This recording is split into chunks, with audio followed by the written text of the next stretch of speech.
Bismillahirrahmanirrahim. Bizleri bir Ramazan'a daha ulaştıran Rabbimize hamd ediyoruz. Umut Kervanı ailesi olarak her sene Ramazan ayında binlerce aileye gıda kolisi dağıtımı gerçekleştiriyoruz. Bu sene de Batman'da 3000 yetim, muhtaç ve dul ailelerimize gıda kolimizi ulaştırdık elhamdülillah. Batman'da Umut Kervanı hayırseverlerimizle muhtaç aileler arasında köprü görevini görmektedir. Bu görevi yerine getirmek için binlerce üyesiyle, gönüllüsüyle bugün Ramazan'ın birinci günü ailelerimize gıda kolilerimizi ulaştırdık elhamdülillah. Hayırseverlerimize buradan bir kez daha teşekkür ediyoruz. Temel ihtiyaç grupları olan şeker, çay, pirinç, bulgur, makarna gibi gıda ürünlerini ailelerimize elhamdülillah ulaştırdık. Hayırseverlerimize bir kez daha buradan çok teşekkür ediyoruz. Allah razı olsun. Umut Kervanı hayırseverlerimizden yardımlarının devam etmesini beklemektedir. Çünkü gittiğimiz her ailenin gözünde ayrı bir umut, ayrı bir ışıltı, yüzünde güzel bir tebessüm. Ramazan'ın ilk gününde sofralarımızın bereketiyle onların da sofralarının bereketlenmesi ve onların da ihtiyaçlarının giderilmesi çok büyük ve önemli bir görevdir Müslümanlar üzerine.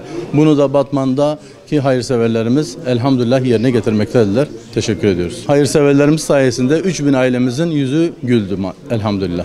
Ramazan ayında yardımlarımız devam edecektir. Fitre, zekat ve sadakalarınızla ailelerimizi sevdirmeye devam edelim.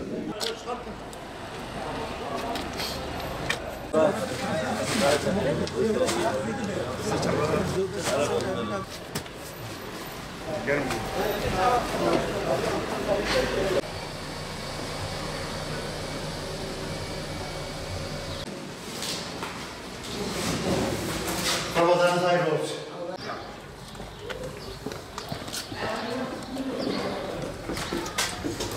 Hayırlı Ramazanlar olsun. Bu yardımcı ve Ramazan ayınız mübarek olsun. sağ olun.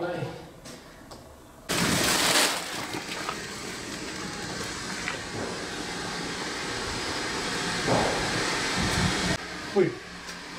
Selamünaleyküm. Allah razı olsun. Hayırlı Ramazanlar diliyoruz.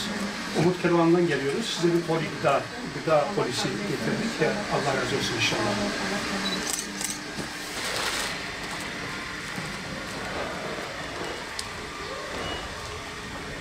Hayırlı Ramazanlar diliyoruz.